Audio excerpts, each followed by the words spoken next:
I have kept this is probably like 20 years old. Holding that Spiderman figure gives you power. Hey, you never know. You never know. Hello everybody, welcome to Asia 101. I'm Changyun from Connect. Today we invite this actor slash multi-talented artist who brought sensation to Korean dramas. It's Lyon, also known as Toni Kim from mega hit drama Itaewon Class. Hi Chris. Hey, how's it going? It's going great. So you're in the States, right? What time is it there? Yeah, I'm in the US at the moment. I'm in Florida and it's 9 o'clock. Please introduce yourself to our audiences. Sure, yeah. My name is Lyon. I'm an actor and also a software engineer, and I was in the drama last year called Itaewon Class. Great. Okay, you can pick one color to start your interview. Oh, okay, so I get to choose. I've always just loved blue since I was young. It's my favorite color. We turn the light. There's blue. Oh, it changes colors. Yeah, cool, hey? That's pretty impressive. What have you been up to since the Itaewon Class drama ended last year? So since the drama ended, I decided to come home and spend some time with my family because it's just been so long since we had some time to relax with each other. It's been good to kind of come back and see them, and also just learning about different things, getting into different areas of tech and stuff like that. Are you recognized in the United States as Toni as well? Like most people don't, but every once in a while, like I remember like some of my colleagues were like, "Were you in a TV show?" And I was just like, "Yeah, I guess some people do, but like for the most part, like yeah, no one really knows." So you never like did any acting back in the States before you came to Korea, right? Yeah, my experience in the entertainment field has just been a series of, hey, why don't you try this?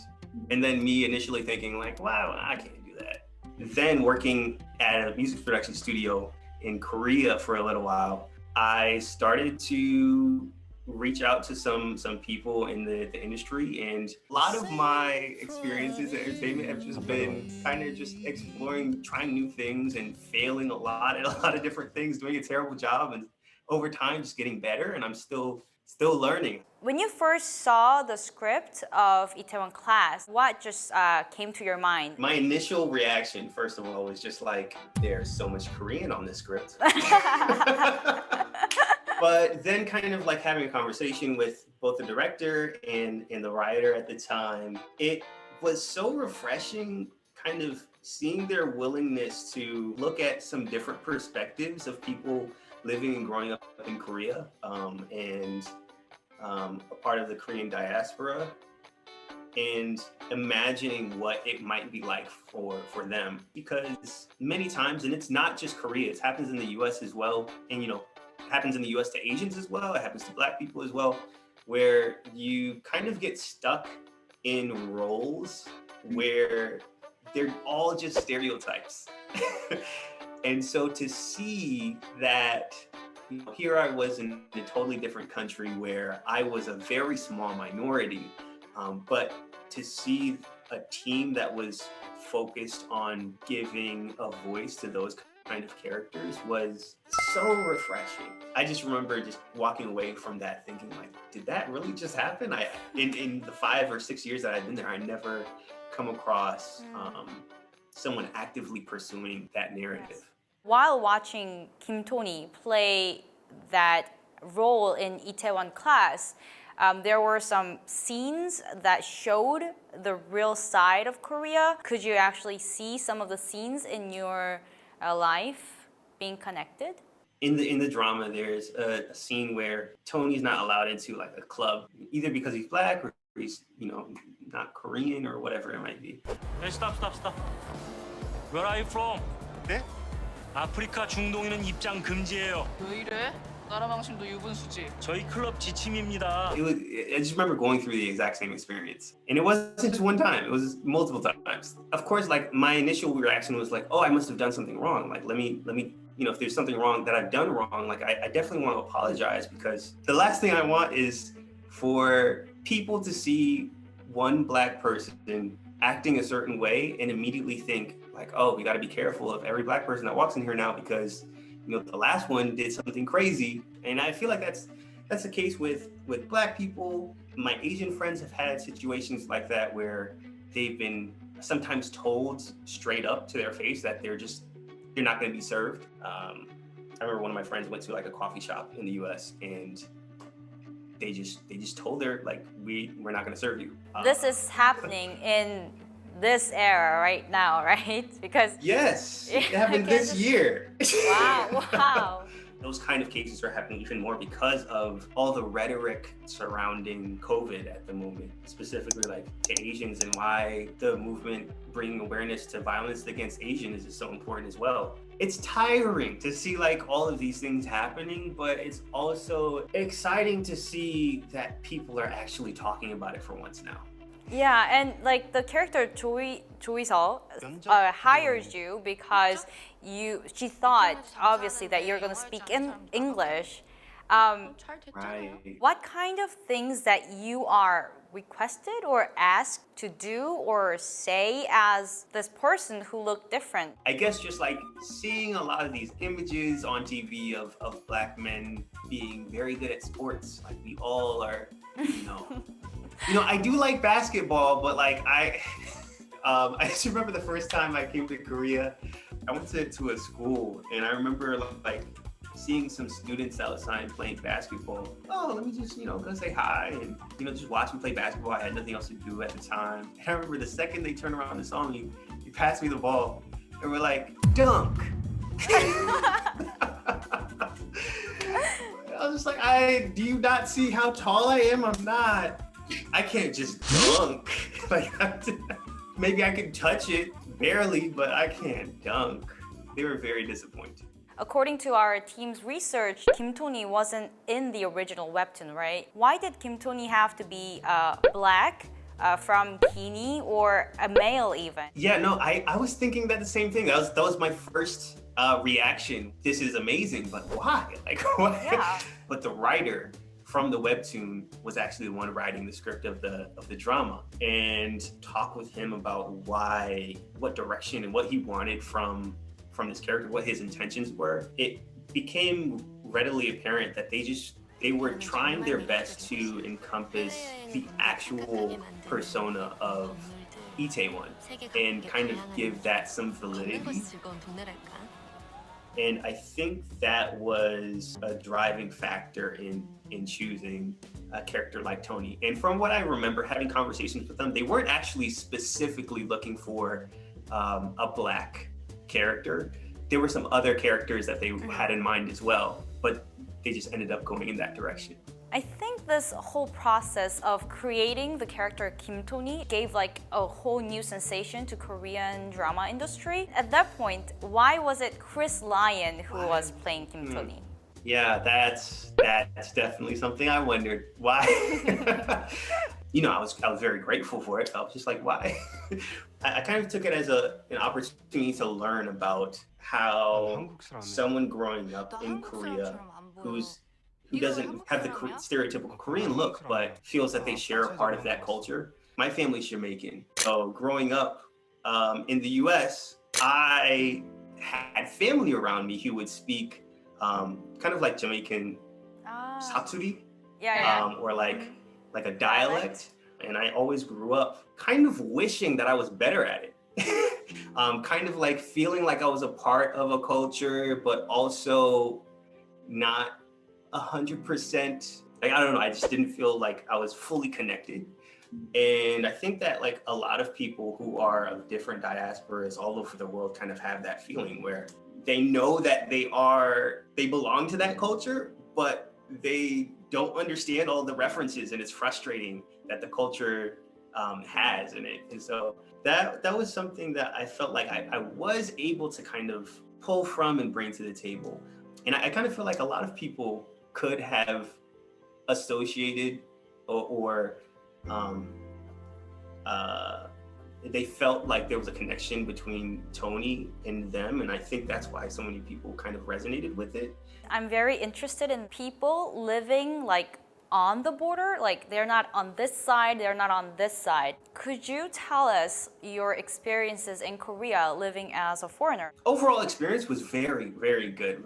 It was a very positive experience. When I first went over, there were a lot of very good people who were helping me out with basic necessities. There also were some situations that were just not positive at all. I remember we were standing together and they looked over and I guess they were making like, in their mind it was a joke, but they were saying, why do you not take showers? Like, why are your skin so dark? If you wash it more, maybe it'll be like lighter or something. I just remember like standing there and thinking like, this person really thinks this is like an okay, funny thing to say. Wow.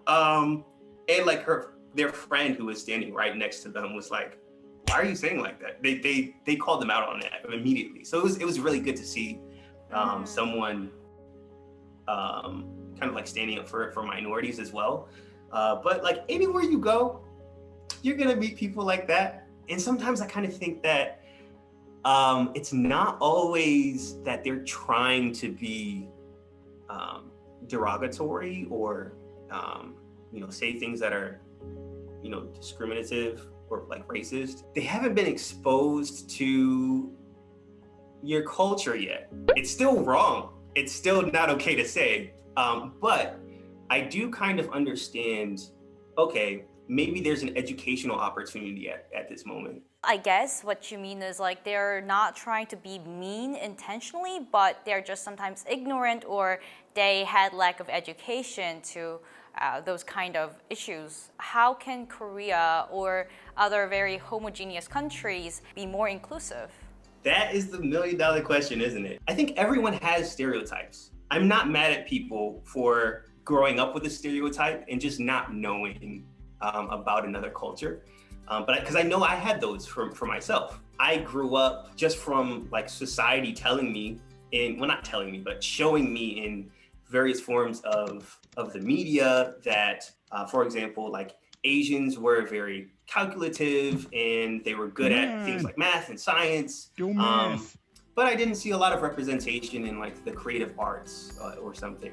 I was talking with my dad the other day and like these weren't even stereotypes that I formed because I met a bunch of Asians that were like that. It was just that, through the media, we're just kind of thrown these different images at us and we all end up with stereotypes. And so going over to Korea, being exposed to all kinds of different people there, I ended up realizing that I was wrong about a lot of things.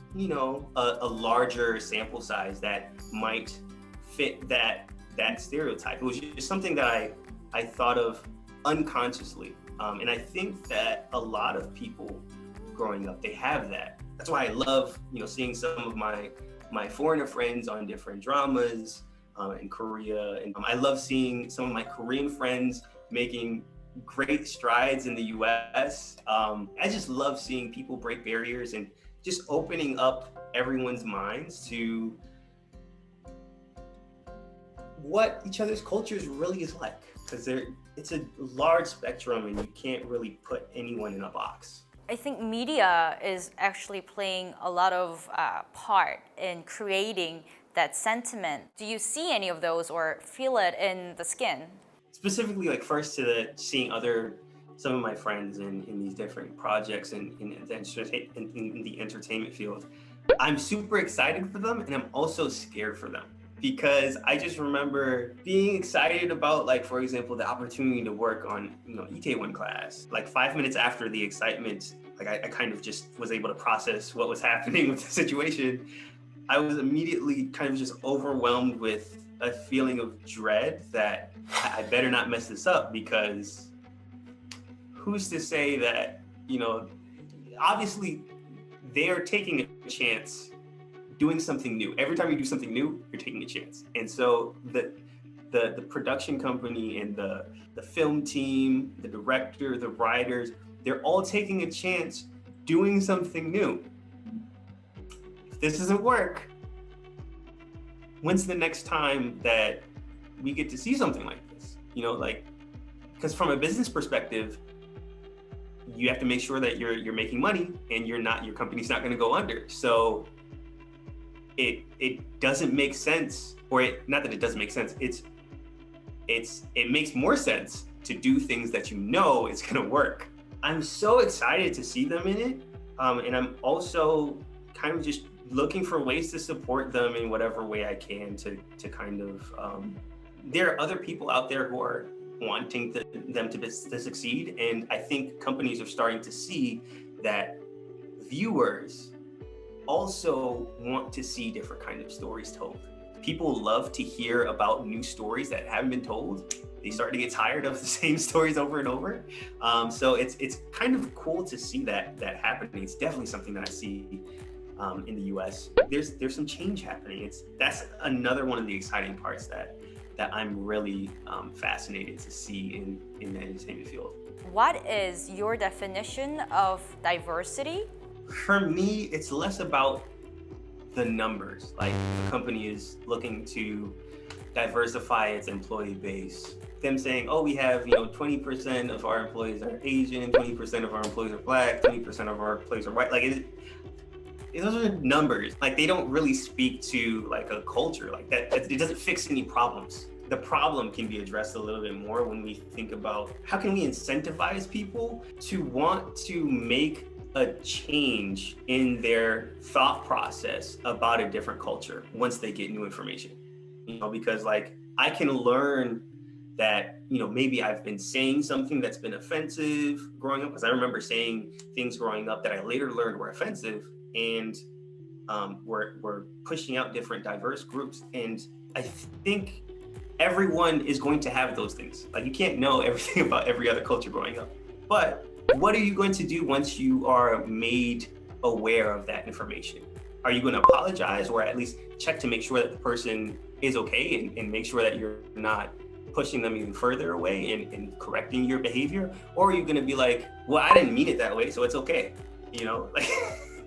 Like that doesn't change anything if you don't mean it in a bad way. Like, I have to kind of correct my behavior to actually make an impact. And I think diversity kind of gets misconstrued as like, oh, these are just some numbers that we have to fix. It's like, well, that doesn't really address the problem that we're having. The problem is that people are not looking to make some subsets of society feel comfortable.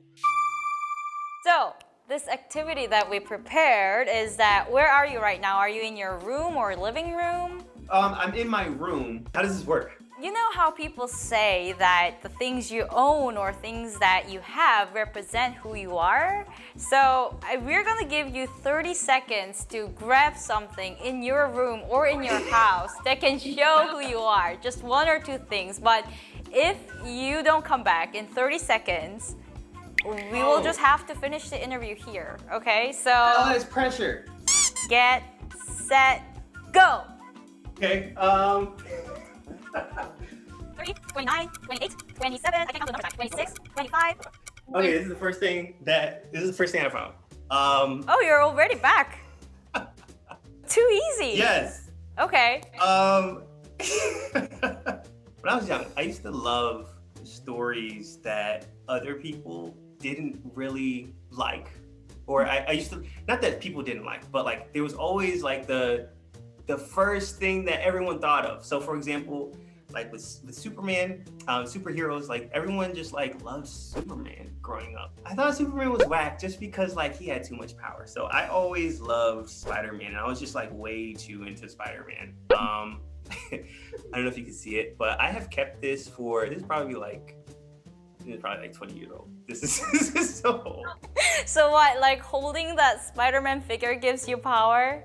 Hey, you never know. You never know. You can't tell me otherwise. That's why I have it. Okay. You said you're trying new things. Is that like any projects or content you're working on? Could you tell us more about that? As far as content, more than content, it's more of just, I love learning new stuff. One of the things that I'm doing right now is I'm also learning Swahili. Very bad at it. Don't ask me to say anything. But one of the problems that I ran into was that it's very hard to find extensive Swahili to English dictionaries and resources. So one of the things that I'm working on now is making a Swahili to English dictionary app on my phone. And so that's what I'm spending a lot of my time on, maybe more time than I should be, but it's fun. It's a lot of fun, like learning new stuff. Why did you suddenly thought that you are gonna learn Swahili? One of the things that I noticed during COVID is that my Asian friends, they were experiencing a lot of discrimination at the time. And I was able to see some of my friends who were able to go back to Korea and just like be a normal person again. You know, like not be like, there's that Asian, you know, like it's like they could just be a person. And it was so great to see. Like it was like a mental exercise or a mental retreat almost that they could go to, where they could kind of like just switch it off for a second, that constant like awareness, and just live life, you know. And it was so good to see that. And after seeing that, I just kind of felt like, wow, that would be cool to experience this as well. So I, you know, started looking at some different countries in Africa, and I, for some reason, just got really interested in Kenya, and I want to visit one day. So I thought, let me, you know, try to learn a little bit of the language. What made you interested in Kenya? Like, what were the factors there? You know what I'm really interested in is like, I always loved Korea's story of how they were able to innovate and develop their country at such a rapid pace. And I just always think like, wow, that must have been exciting to see at the time, like how Korea was changing so quickly. And you can even see that like when you go and walk on the streets in Korea, you can see high-rise buildings next to buildings that were 50 years old or so. And it might be there one day and you come back a month later and, you know, a new building is there almost. And one of the things that I was excited to see in Kenya was they have a lot of development going on there right now, specifically with infrastructure. I want to see what it looks like. And so that's one of the reasons why I want to visit. And I also like looked at some creators there. The entertainment scene is really fascinating. So just like looking around at, like, I feel like the world is becoming almost like a global, I don't want to say global society just because people they already associate that with something. Yeah, but yeah. like we're becoming more aware of like, oh, I don't live on the only country on earth. Yeah, Like there are other countries out there, you know? So I love seeing that. And Kenya was just like the next thing that piqued my interest. But I just want to go visit for once, eventually, one day, just learning in the process the language. While I was stalking your social media to see your interests and your recent works, I noticed that as we talked that you were interested in certain issues, and I wanted to know how you want to use your influence. Oh, that's a good question. There are like a lot of things that I'm interested in, but I think the things that I'm most passionate about are awareness of ways to increase inclusivity for like different social groups. And also one of the things I'm passionate about is finding different ways to apply tech and maths and sciences in entertainment. And one of the things that I love as a great tool for that is visual effects in 3D and CGI. It first kind of clicked for me that I was seeing some like a piece of work, like art that I was into, and I could try to replicate and learn how to program the computer to do these kind of things and see them actually have an impact on visual piece of art that I'm working on. And so I just love tying how those two worlds kind of collide, and because there's so much overlap. One of the things that I do on like Instagram is I try to have like Q&A sessions every once in a while of you know, people just asking questions, and I might reach out to friends who are working in some various companies that can answer questions, like friends at Microsoft and Google and Amazon that are working on different things in the software engineering industry, and bring them in to ask answer some of the questions that either I might not have an answer for, or maybe I think I can learn something from them and share it with everyone. So that's one of the things I'm really passionate about on social media. Could you like give us an example of how that can be implemented? People who work on visual art, they want to work on it because that's what they associate with. But someone who connects with the world in a different way, they're going to want to create different kinds of art that we probably are not going to be able to create. So think about like doctors who will kind of talk about like what the world looks like for people with different eye conditions. And they can kind of try to replicate that with artists that they will work with. They'll talk to artists about like what their patients see, what they describe, and the artists will try to recreate that. This is the same thing we see like in like sci-fi films, right? People who work in astronomy to talk about like different climates on different planets, where the artist will then like listen to what the scientist is saying and then try to recreate something. That's such a fascinating thing to see like those two worlds combined, because there are so many stories I feel like out there that haven't been explored yet. Like you were talking about, so many things that we could benefit from in the entertainment industry that we just haven't explored it enough yet and talked with enough people to kind of make something that it tells a story, but is still rooted in reality, because ultimately that's what makes a story believable. I'm very inspired by what you say and how you think, and I just want to know like what kind of person you want to be remembered as. Wow.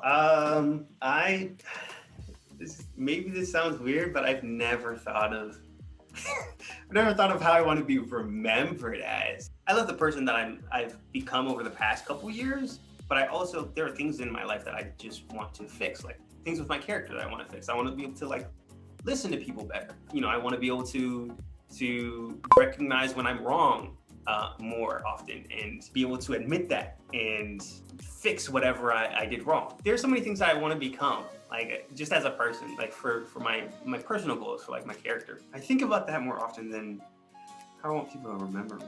Well, maybe because we're very young, and this kind of question is something that my grandma would just think about, thinking her 60 years life back. But it was a similar question. Like you mentioned the personal goals, like this figure that you want to become. Yeah, so can you tell us on that? Like one day I was talking with my friend, and like he's a really good friend of mine. I remember like we were talking one day, and like because of like some argument, I can't remember what it was about, but he was like, "Bro, like you don't seem like the same person anymore. Like you changed." I just remember thinking like, wow, he's right. Like I definitely have changed.